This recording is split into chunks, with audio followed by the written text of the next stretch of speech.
Guys नमस्ते, सन्चै हुनुहुन्छ? म पनि एकदम ठिकठाक फिट एन्ड फाइन छु। तपाईहरु के कस्तो हुनुहुन्छ? फाइनल्ली गाइज आज हामी स्नाथानको भ्रमण गर्न निस्केका छौं र यति बेला हामी टक्कलार यतातिर तुसरा भन्ने गाउँमा हामी यति बेला आइसकेका छौं। यति बेला यो पछाडीको गाउँ तुसरा गाउँ हो।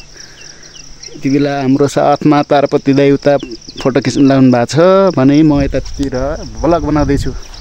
सो फाइनल्ली गाइज मायाले बोलायो मलाई। फाइनल्ली गाइज हामी तुसराको उकालोमा बाइकले नतानेको अवस्था। के आनन्द छ कि होइन? चिसो कपाल बिग्रेछ अलिअलि। लेखमा आइपुग्यौँ हामी फाइनल्ली गाइज। अब हामी टक्कै स्नाथान प्रस्थान गर्दैछौँ। अब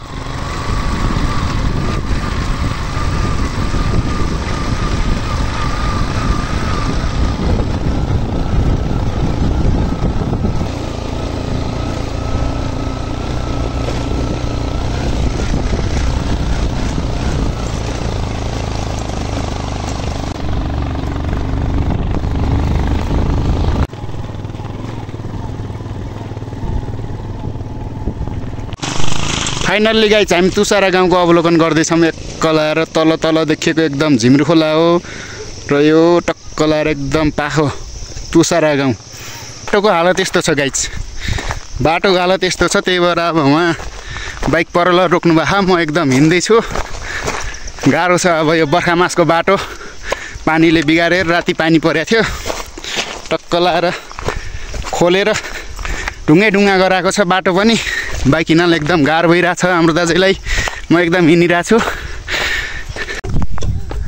हेलो गाइज, हामी फाइनल्ली स्नाथानको टक्क गेटनिर प्रवेश गरिसकेर हामी अलि भित्र पनि पसिसकेका छौँ। हाम्रो दाजु यतातिर हुनुहुन्छ टक्क लाएर।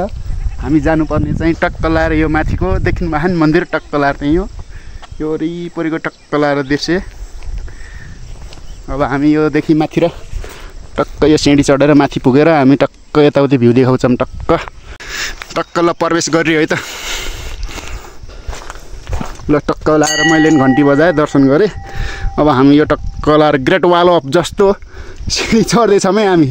जस्तै जस्तै चाइनाको ग्रेट वाल जस्तै हामी टक्क लाएर अब उकाल निस्किन्छौँ। फाइनल्ली हामी एकदम पारी गाउँबाट हामी अब बाइक पारी राखेर बाटो बन्द रहेछ टक्क हिँड्दै आछौँ। एकदम दुःख पनि भइरह स्यासेर फुपु भएर अब उकाल चढ्दैछौँ। यो सिँढी पनि अग्लै छ, माथि छ रहेछ टपमा मन्दिर।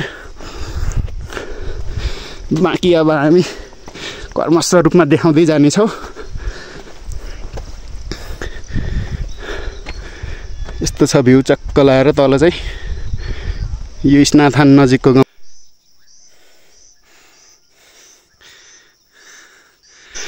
अब हामी स्नाथानको टक्क माथिको टपको मन्दिरमा आइपुग्न लागिसकेका छौँ है।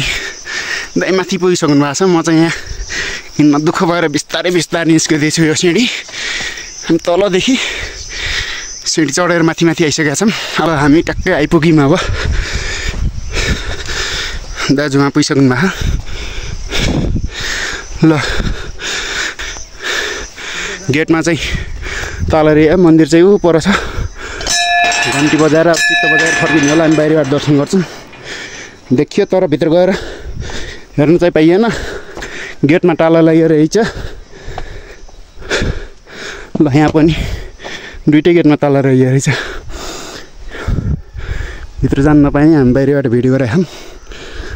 पर छ है मन्दिर चाहिँ। मन्दिर चाहिँ पर छ। मन्दिर माथि चाहिँ यस्तो छ है। भित्र चाहिँ जान पाइएन गाइज। हेलो दाजु, पसिना आएकै छ होइन? गर्मी भएकै छ। ओ तलबाट आएको उकाल निस्केको एकदम गर्मी पनि भयो, दुःख पनि भयो। स्यासेर सुन्छु ओ पारी देखेको गाउँमा बाइक राखेर यता आउने बाटो बिग्रे रहेछ राति पानी परेर। त्यही भएर हामी हिँड्दै त्यहाँ पारीबाट हिँड्दै आएको। एकदम दुःख भइरह। अब जाँदा चाहिँ यो बाटो टक्क झर्ने यो तुसारा बाटो हुँदै एकदम दामी गाउँ छ। एकदम सुन्दर हेरिरहँ जस्तो। तल देख्नु भएको छ बिजुवार फाँट। टक्क सिँढी निस्किएपछि टक्क लाएर हामी यहाँ मन्दिरमा प्रस्थान गर्छौँ। तर हाम्रो दाइ चाहिँ यता बसिरहनु भएको छ। म चाहिँ टक्क लाएर यसरी यो यो स्नाथान मन्दिर चाहिँ भित्र छ मन्दिर, तर यो बाहिर चाहिँ ताला रहेछ कि भित्र जानु नपाइने रहेछ। हामी चाहिँ अनि बाहिरबाट दर्शन गरेर फोटोसोटो खिचेर अब एकछिनमा फर्किन्छौँ। तल नि छ फोटो खिच्ने ठाउँ, भित्र छ मन्दिर। त्यस्तो खासै त्यो मन्दिर छैन, थानहरू जस्तो छ। ल गाइजहरू हामी चाहिँ होइन यहाँ भित्र जानु नभएपछि हामी बाहिरबाट फोटोसोटो खिच्यौँ, भिडियो सिडियो बनायौँ। त्यसपछि अब हामी चाहिँ फर्किन लाग्यौँ। अब यही रे हो, माथि यता नि यही हो, टक्कला दाइजहरू सक्नु भएको। यो केही छैन, अब हामी चाहिँ फर्क्यौँ। अब यहाँबाट तल झर्छौँ, तल गएर अलिअलि भिडियोहरू फोटोहरू खिच्छौँ। तल छ एकदम राम्रो ठाउँ यो। अब तल गएपछि एकछिन फोटो खिचेपछि हामी हिँड्दै फेरि पारि पुग्न छ। बाइक चाहिँ पारिराखेको छौँ हामीले, बाटो बिग्रेर हामी बाइक पारि राखेर हिँड्दै आएको छौँ। फेरि हिँड्दै पारि पुग्यो, त्यसपछि बल्ल हामी बाइकमा सवारी हुन्छौँ। ल अहिले चाहिँ हामी यो माथिको मन्दिरबाट झरेको। खुट्टा नुङ्या छ त दाइ? खुट्टा नुङ्न गाह्रो छ, उकालोमा चढ्न दुःख छ, ओह्रालोमा झर्न खुट्टा नुङ्न गाह्रो छ। के हो नि, यस्तै छ मान्छेको जिन्दगी। अलिकति उकालो चढ्यो स्यासेर फुफु। लाली गुराँसको बुट्टा फुलेर पनि एकदम अलिअलि नामको फुलको नाम मात्रै छ, सुकिसक्यो। हामी चाहिँ ओह्रालो झर्दैछौँ माथिबाट। सिँढी पनि अलिक लामै लामै अग्लै रहेछ क्या। टक्क लाएर म पनि माथिबाट झर्दिरहेको छु। हाम्रो दाइ तल पुगिसक्नु भएको। टक्क लाएर हामी अब बिस्तारै बिस्तारै झर्दैछौँ। अब के गर्नु, पाहाडको बाटो यस्तै छ। यता हेऱ्यो डाँडा, उता हेऱ्यो डाँडा होइन। अलि अग्लो ठाउँमा गएपछि यताउतिको भ्यूहरू हेर्न पाइन्छ, एकदम मजा छ। चिसो हावा, यस्तो गर्मीमा पनि खासै पसिना आउन त आँखा त्यति धेरै आएको छैन। अब पाहाडतिर चिसो चिसो हावा लाग्छ, अलिक शीतल बनाइहाल्छ। तराईतिर जस्तो भाषी पसिना खलल आएको है, ताता हावा चलेको गर्थ्यो। यो पाहाड हो नि त, टक्क लाएर त्यही भएर चिसो चिसो मौसम छ। हाम्रो दाजु एकदम कुल भएर हिँडिरहनु भएको अगाडि, पाँचसरी एकदम मिलाएर टक्क लाएर। टक्क भ्यू यस्तो छन्। यो पारीको यो पछाडिको यस्तो छ। अलिअलि फोटोसोटो खिच्नलाई एकदम राम्रो छ, अलिअलि घुम्नलाई। आइरहेको मान्छेलाई त महत्त्व छैन, नजिकको मान्छेलाई महत्त्व छैन, टाढोको मान्छेलाई, नआएको मान्छेलाई के कस्तो होला भन्ने खुल्दुली हुन्छ। एकचोटि आइदिनु होला, दर्शन गर्नु होला। एकदम राम्रो छ, ठिकै छ एकदम घुम्नलाई। तल चाहिँ पोखरी छ टक्क लाएर। हाम्रो दाजुले उता फोटो बनाउन, भिडियो बनाउन प्र्याक्टिस गरिरहनु भएको टक्क लाएर होइन। हामी चाहिँ टक्क लाएर यताउति भिडियो खिच्दै बस्दै म चाहिँ होइन एकछिन बसेको छैन, म चाहिँ भिडियो बनाइरहेको छु टक्क टक्क लाएर होइन। यतातिर टक्क यो गाउँ हो होइन, यतातिर यो टक्क बस्नलाई बनाइएको छ। यो यस्तो यस्तो पारी देख्नु भयो नि तपाईँले मन्दिर हो, त्यो चाहिँ माथिको टपमा मन्दिर।